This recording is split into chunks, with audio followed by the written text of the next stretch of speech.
Something to do with baseball. Good evening, everybody. High school already? Ooh, it's tight. This is the regular village board meeting for Monday, March 21st, 2022. Please rise for the pledge. I pledge allegiance to the flag of the United States of America and to the republic for which it stands, one nation, under God, indivisible, with liberty and justice for all.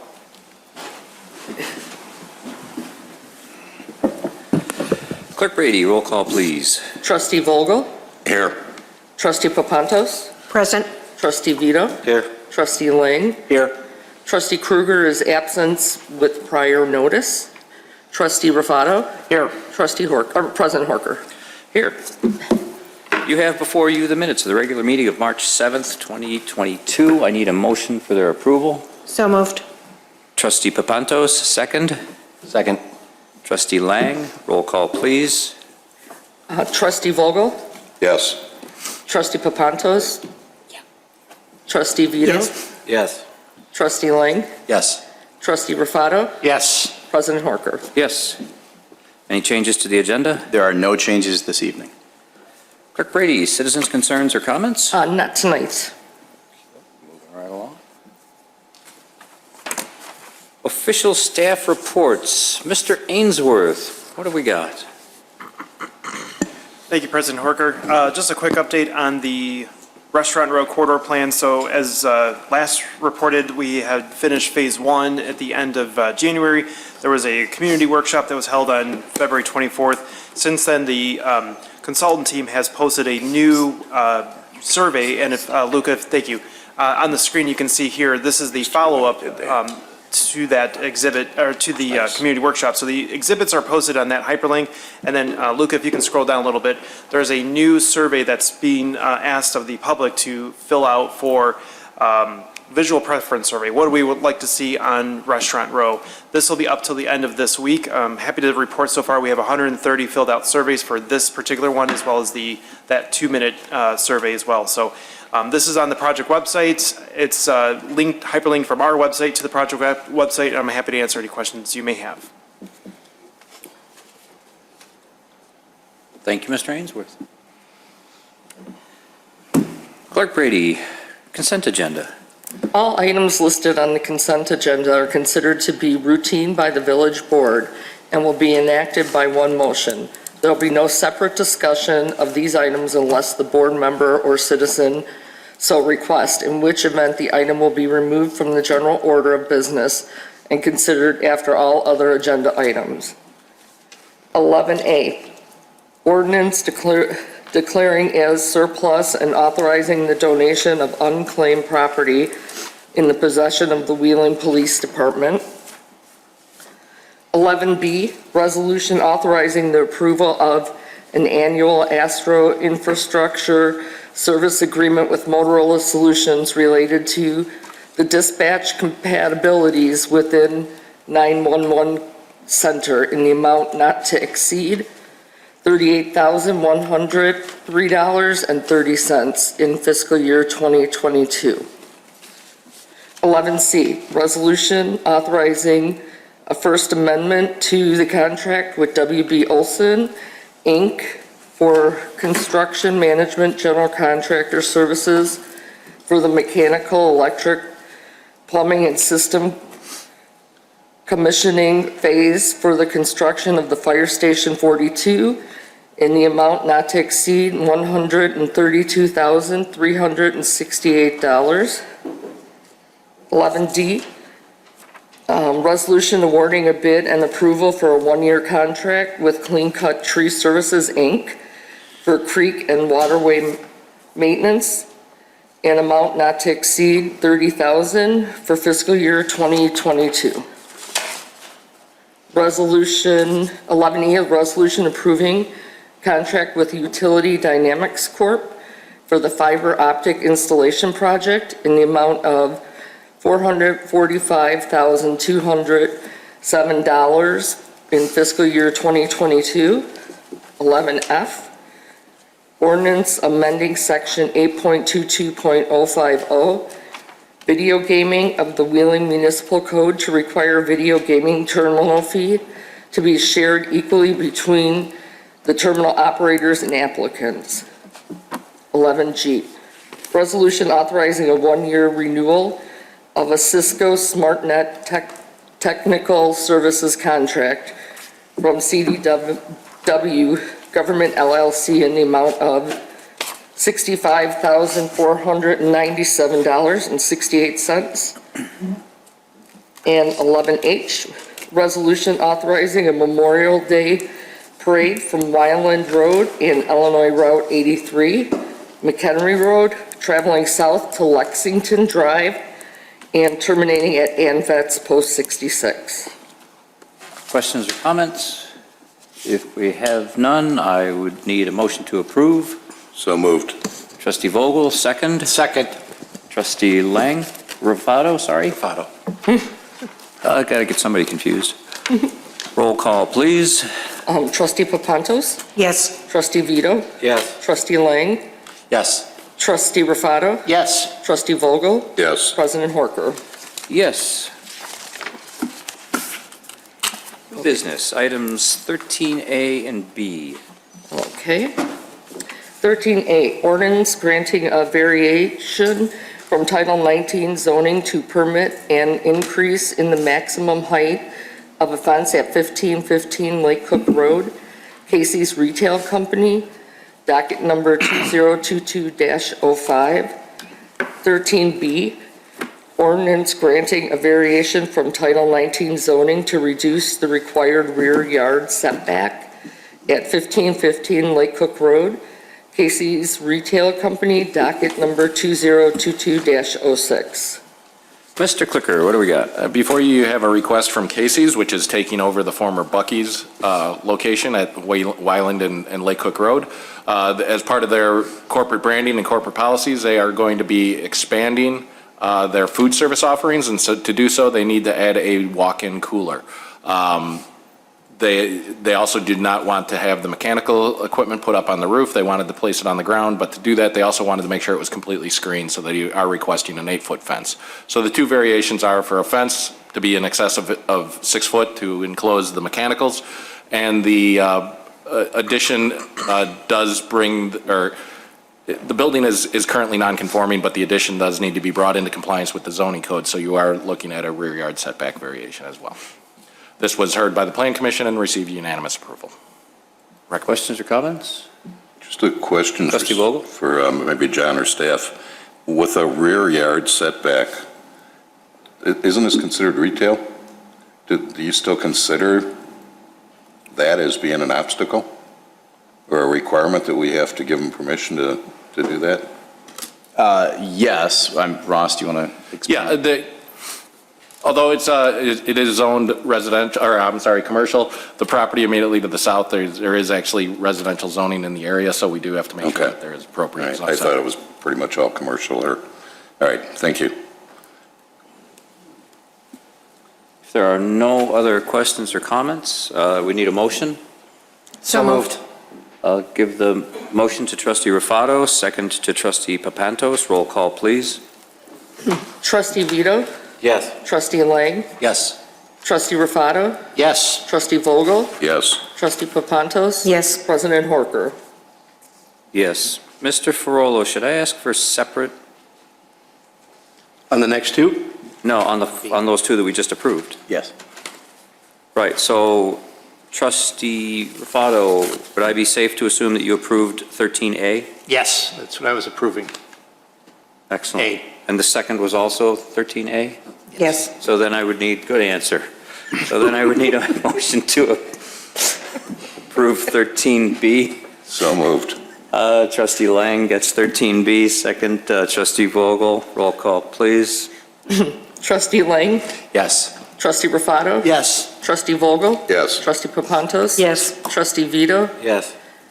President Horker. Yes. Eventually I figure out what I'm doing here. What if we had said no?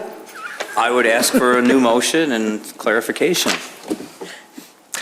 That brings us to C and D that will also be presented together, and hopefully I'll get it straight on the vote this time. Mr. Clicker, what do we have? you want me to read them first? Sure, why? 13C, ordinance vacating Kerry Lane, Ande Avenue, and Cindy Lane, Atlantic Aviation, docket number 2022-09.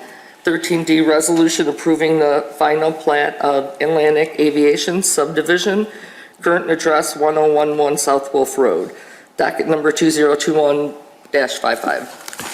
Mr. Clicker now. Yes, this is the completion of what we were talking about at our last board meeting. This is the final steps involved in the Atlantic process for building out their hangars and their fuel farm.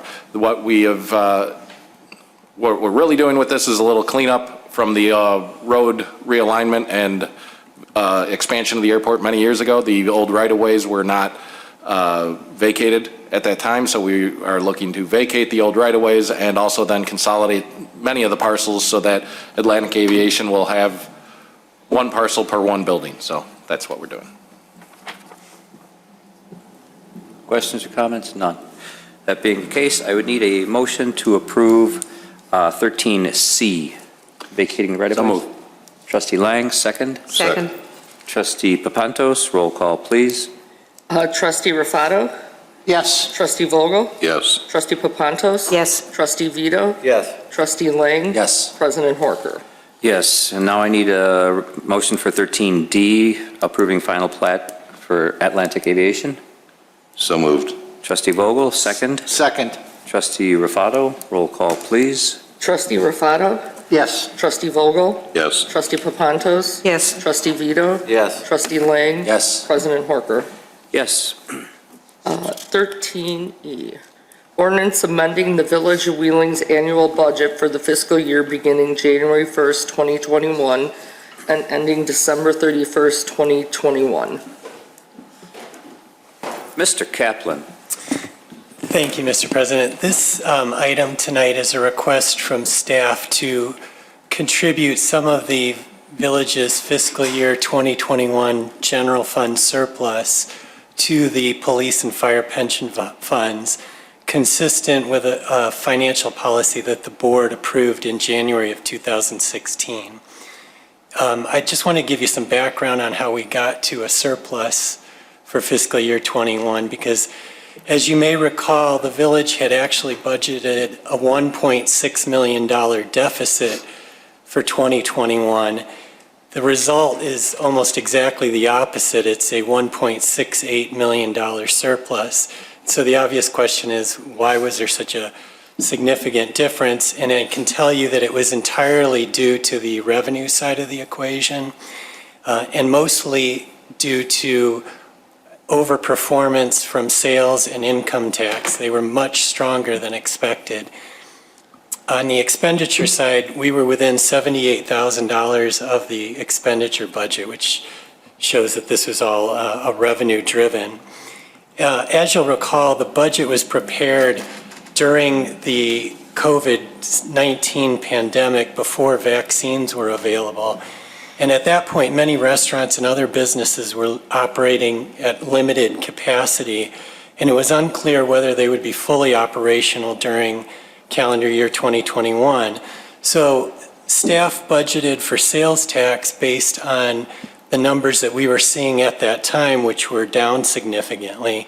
And we also relied on the Illinois Municipal League's estimates of what we would receive for income tax. But as it turned out, vaccines became widely available in early 2021, and as a result, sales tax was up $1.1 million or 13% more than budgeted, because businesses were open for most of the year and there was pent-up demand for goods and services. In addition, the Level the Playing Field Act brought in additional sales tax revenue for the village.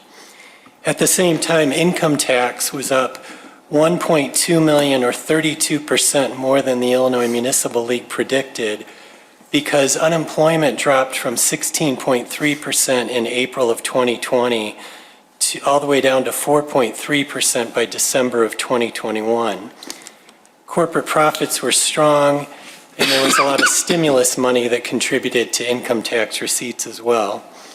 In addition, other sources of revenue like building permits and personal property replacement tax were much stronger than expected.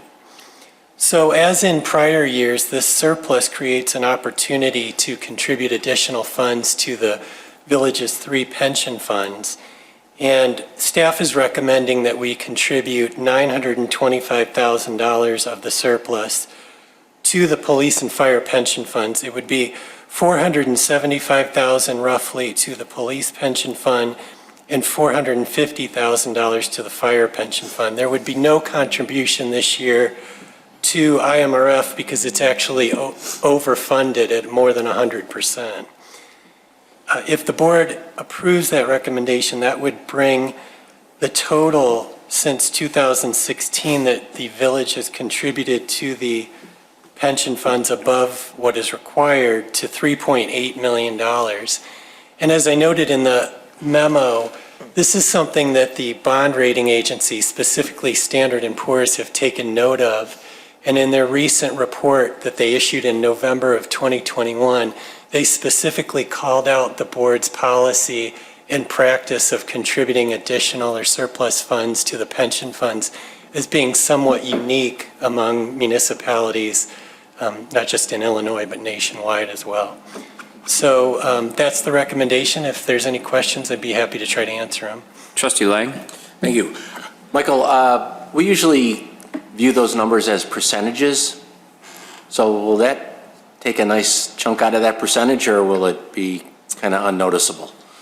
You know, when you're talking about pension funds that have about $60 million or so in assets, it's not a substantial difference, but I can tell you that our funded percentage for both police and fire have gone up, significantly over the years because of this policy in part, and also because of strong investment returns. So it definitely makes a difference. Thank you. Trustee Papantos? Thank you. Do we expect to see an even better outcome now that the consolidation, does that go into effect this year in July? The fire pension fund has already transferred their money to the consolidated fund. They did that in January. The police pension fund is set to do that in May. We expect that over time, their investment returns will be higher than what our pension funds were earning on their own all these years. So yes, over time, I think, we'll see more positive results. Because if you look at the model for IMRF, it's obviously doing something right. Yes, IMRF is considered one of the best-run pension funds in the country, really, and they have consistently outperformed the state's, 650 separately run police and fire pension funds, in large part because they can invest in ways that small pension funds can't, and they earn better returns as a result. They can also negotiate for lower fees with their investment managers and so forth. Thank you. Thank you, Trustee Papantos. If there are no other questions or comments, we need a motion to approve. So move. Second. Trustee Lang, second, Trustee Vogel. Roll call, please. Trustee Rufato? Yes. Trustee Lang? Yes. Trustee Vito? Yes. Trustee Papantos? Yes. Trustee Vogel? Yes. President Horker? Yes. 13F, ordinance amending Title IV, Taxes, Business Regulations and Licenses, Chapter 4.32, Alcoholic Liquor Dealers of the Municipal Code of the Village of Wheeling, Illinois. Mr. Ferrolo, what do we have? Thank you, President Horker. As part of the comprehensive review of the village code, tonight we're presenting recommended amendments to the village's liquor code. Most of the changes involve streamlining languages by using defined terms. There were not very many substantive changes, but just a few that I will cover. First, we're recommending the deletion of the Class M1 license. The M1 license allowed for the sale of liquor in the part of a recreational facility used as a banquet facility. This was a very narrowly crafted license classification that really addressed one business in town that's no longer present, Party Fantasy. We do not really see this class of license being used or needed in the future. Finally, there are two other sections we're recommending be deleted. They do include language that's been on the books for decades that's really no longer practical or enforceable. First is section 4.32.130. This relates to employees. This section prohibited a liquor license holder from employing anyone who is a carrier of a contagious or infectious disease. This is really an unenforceable provision, has not been enforced, and it runs afoul of both federal and state-based laws prohibiting discrimination in hiring practices. This is a cleanup of old language that's been on the books for, again, many, many years. And finally, Section 4.32.150 prohibited the issuance of a liquor license to a business where the majority of customers are school-age children or that principally sells school supplies or other products intended for children's use. Again, a language that's been on the books for decades. Practically speaking, it's not really going to come into play, and it does not recognize the current retail market where a store like Target sells school supplies and liquor. No need for this to be on the books any longer. That's a summary of what the ordinance provides. I can answer any questions. Nothing, good? Left, right, nobody's interested? Need a motion to approve? So moved. Trustee Papantos, second. Second. Trustee Rufato? Trustee Lang, Yes. trustee Vito, Yes. trustee Papantos. Yes. Trustee Vogel, Yes. trustee Rufato, Yes. President Horker. Yes. So over the course of the last few weeks, there's been a war going on over in Russia and or over in the Ukraine via Russia.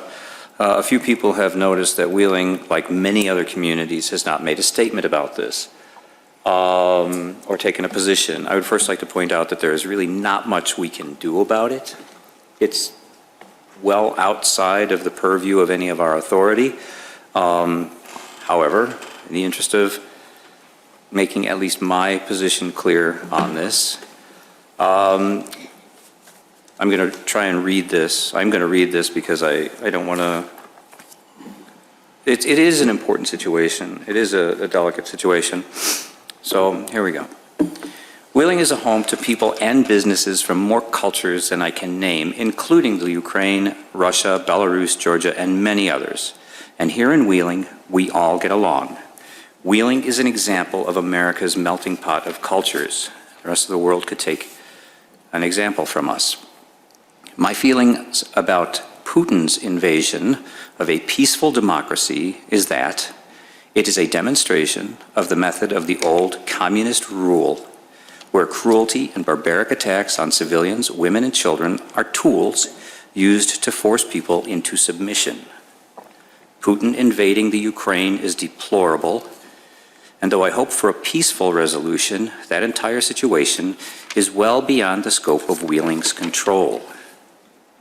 I believe we should do what we can peacefully to express our sympathy and support for those in our country who are impacted by this war. Recently, WBEZ had a story of a resident, Jackie Byrov, I hope I didn't destroy her name, and her work in coordinating efforts to get her aunt and uncle out of Kyiv, and that was just a couple of weeks ago. So it is possible for people here to have a positive impact in what's going on there. And finally, if something bothers you, make a statement about it, but that doesn't mean to do something violent or vandalizing stores. The answer to addressing a violent situation on another continent is not introducing violence here. We are a nation where you are allowed to speak out against things that you find wrong, including the government. And I would encourage anyone to do that. I would not encourage anyone to go and destroy products in stores. So more plainly and more directly, I think what's happening in the Ukraine is abhorrent, and I can't see any civilized individual saying that it's okay if they knew what was actually going on. So I hope that's a good, clear statement for anybody who has any questions about my feelings on the situation. And that is all I have. Anybody else have something to say?